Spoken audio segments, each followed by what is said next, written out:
Selamat datang di peradaban yang tertanam dalam sejarah. Di bawah langit biru yang tenang dan alam yang memukau. Di sudut Pulau Bali yang penuh dengan keajaiban, inilah mahasiswa Universitas Bali Dwipa. Mahasiswa berjiwa petualang bersatu untuk menghadirkan perubahan positif. Kali ini, mari kita ikuti jejak kelompok 2 dalam perjalanan mereka yang mengejar kearifan lokal, mengungkap rahasia yang disimpan oleh Desa Sayan, Ubud, Bali. Desa Sayan, sebuah tempat di mana alam dan manusia bersatu dalam harmoni yang luar biasa.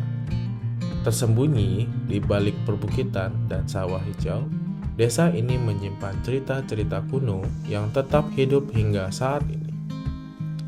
Disinilah kelompok 2 memulai perjalanan mereka dengan tekad dan mengangkat dan menghormati warisan budaya yang telah mewarnai kehidupan sehari-hari penduduk desa selama berabad-abad. Salah satu aspek paling menarik dari budaya Bali adalah keberagaman kearifan lokal. Dan di tengah keberagaman ini, terdapat tuak, sebuah minuman tradisional yang telah menjadi bagian tak terpisahkan dari identitas Bali.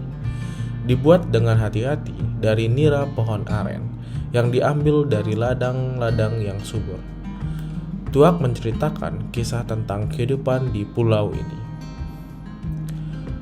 Proses pembuatan tuak adalah perpaduan antara ilmu dan seni.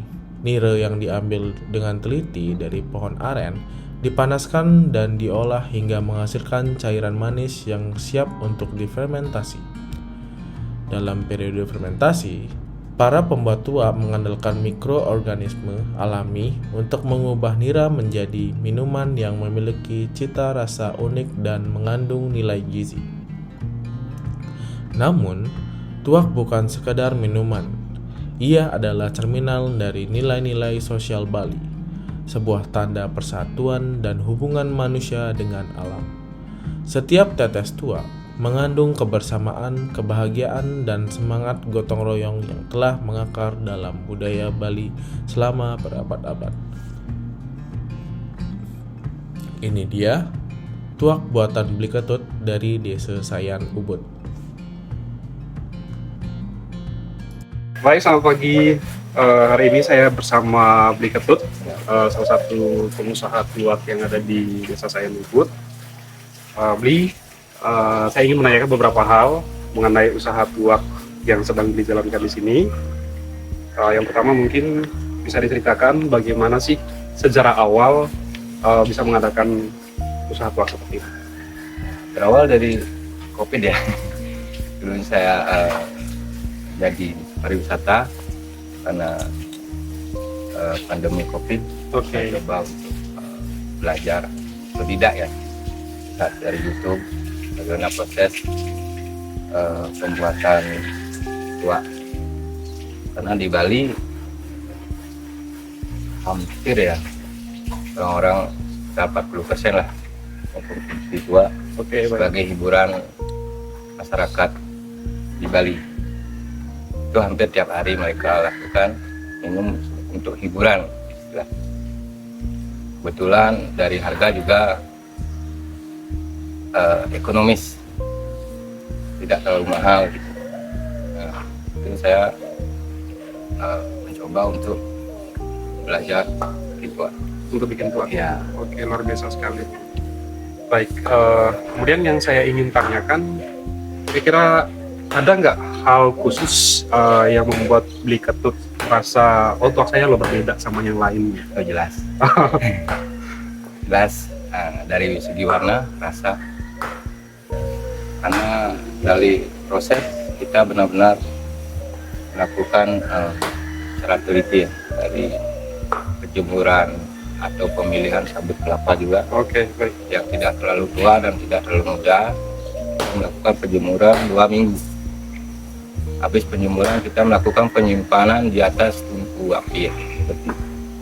Oke, nanti kita tunjukin Ya, cara prosesnya. jadi selanjutnya benar-benar kering. Oke, dari sabut kelapa itu rahasia khususnya atau gimana sih? Itu sih enggak ya rahasia ya, cuman semua udah melakukan hal itu, cuman mereka untuk proses cara pengeringan mereka kurang gitu. Oke. Ya, Baik. Kemudian yang saya ingin tahu juga, untuk pembuatan usaha tuak ini, apakah ada kerjasama dengan masyarakat setempat atau beli pure sendiri gitu? untuk sementara saya pure ya ada gitu kebetulan, soalnya jujur aja saya jaga kualitas juga. Oke, baik. Itu yang paling penting. Ya bukannya menganggap kualitas yang doang, enggak, cuman saya akan jaga oh ini loh rasa tua saya gitu. Oke, baik, baik. Kemudian untuk target pasar atau pelanggan tersendiri, itu apakah udah ada sampai sejauh ini atau memang harus diproduksi keluar gitu, keluar dari desa lain sendiri? Ini kan tergantung gininya aja, dari pohon arennya juga. Soalnya kita nggak di sini kebetulan nggak ada petani khusus yang menanam aren. Oke. Itu aren tumbuh sendiri Secara liar gitu. ya. Jadi kendalanya itu kita nggak bisa mengatur setiap bulannya itu bunga arennya itu keluar harus segini. Kita nggak Oh, ada bisa. musim-musiman juga? Ya musim-musiman juga. Biasanya di bulan berapa aja sih, Bu? Untuk Nggak tentu, bulan biru? nggak tentu. Kita cuma bisa menunggu aja gitu. Oh, oke. Kita nggak bisa mengatur bunga arennya harus keluar bulan ini. Kita nggak bisa ngatur itu. Kita mestinya nunggu aja. Oke. Kira-kira dalam setahun itu ada perkiraan berapa kali gitu untuk produksi tuak dari pertumbuhan bunga arennya tadi? Nggak tentu ya, soalnya kita juga masih apa namanya, nggak bisa pastiin satu pohon ini bisa keluar airnya sekian liter gitu, nggak bisa. Oke, baik, baik. Kayaknya yang lain juga seperti itu kan, cuman istilahnya alam ya, alam yang menentukan gitu, istilahnya alam yang menentukan. Kalau memang itu istilahnya keberuntungan aja, kalau pas kita beruntung memang airnya keluar banyak. Oke, baik. Untuk satu pohon sendiri, misalkan kayak yang tadi kita lihat di lokasi, itu bisa produksi sampai berapa kali? Itu kan keluarnya bunganya tiap kita nggak bisa, itu dah kayak Nggak bisa diprediksi. nggak bisa diprediksi ya. Semasa dia keluar bunga kita Bisa diproduksi ya. untuk keluarnya. Oke, baik, luar biasa sekali. Kemudian selama proses usaha tuak ini, apakah ada tantangan tersendiri yang bisa diceritakan? Kalau tantangan cuman tantangannya itu ya alam ya, Cuaca aja ya, kalau misalnya Kayak hujan. musim hujan sama angin itu sama sudah itu otomatis ada penurunan. Oke, Baik penurunan atau lebih parahnya langsung macet lah kayaknya. berarti nggak bisa produksi. Udah kering nggak mau keluar air ya. Kalau misalkan case-nya seperti itu, apakah ada cadangan gitu untuk pohon tuaknya sendiri hanya satu aja atau ada di tempat lain juga? Ada tempat lain kita sekarang nyari aren yang udah berbunga. Oke. Cuman kita kan nggak bisa menentukan, kita nggak bisa nargetkan sekian bunga bulan ini, sekian bunga nggak bisa. Oh, Kalau dia berbunga ya kita proses. tergantung kondisi diri. Kemudian yang saya ingin tanyakan berikutnya adalah dalam konteks ekonomi dan budaya yang akan terus berubah, bagaimana Beli Ketut sendiri melihat masa depan dari industri tuak sendiri? Kalau untuk ekonomi sebenarnya bagus, cuman pada saat ini kan pohon aren itu akan berkurang. Soalnya kenapa? Karena tidak ada petani khusus yang menanam Menanam aren. aren Oke. yang bisa diprogram ini untuk tahun ini. Sekarang dibagikan udah sekarang udah karena jadi pilihan gitu, otomatis pohon Iya. aren akan semakin Berkurang. ya. Iya. Kalau masalah penghasilan cukuplah untuk Sehari-hari. sehari-hari ya, untuk keluarga. Baik. Kalau untuk tuak sendiri itu hanya dijadikan alkohol atau bisa dikelola untuk bahan-bahan yang lain? Itu bisa kayak gula merah ya. Oke. Gula merah, cuman prosesnya beda. Jadi kita nggak pure dia dari air aren. Ada campurannya.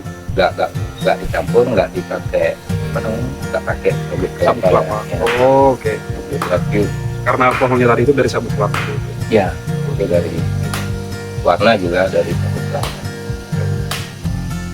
Mungkin yang terakhir yang saya ingin tahu, pesan moral dari Beli Ketut sebagai pengusaha tuak itu yang perlu disampaikan kira-kira apa? Sebenarnya ini sih kerjaan yang menjanjikan, cuman apa namanya, istilahnya dan yang kita kerjakan itu semakin tahun semakin menipis ya. Hal ini sebenarnya usaha ya lumayan dan Menjanjikan. Tapi harus terus dilestarikan ya, Bu, ya. Berarti nggak semua orang yang bisa melakukan usaha seperti ini. sebenarnya bisa kalau mau. Oh, Itu kan semua bisa dipelajari. karena kan lumayan tinggi dari pohon arennya sendiri aja udah Ya, lumayan kan. Oke, mungkin itu saja sih, Bli, yang perlu kita tanyakan untuk saat ini. Terima kasih atas waktunya.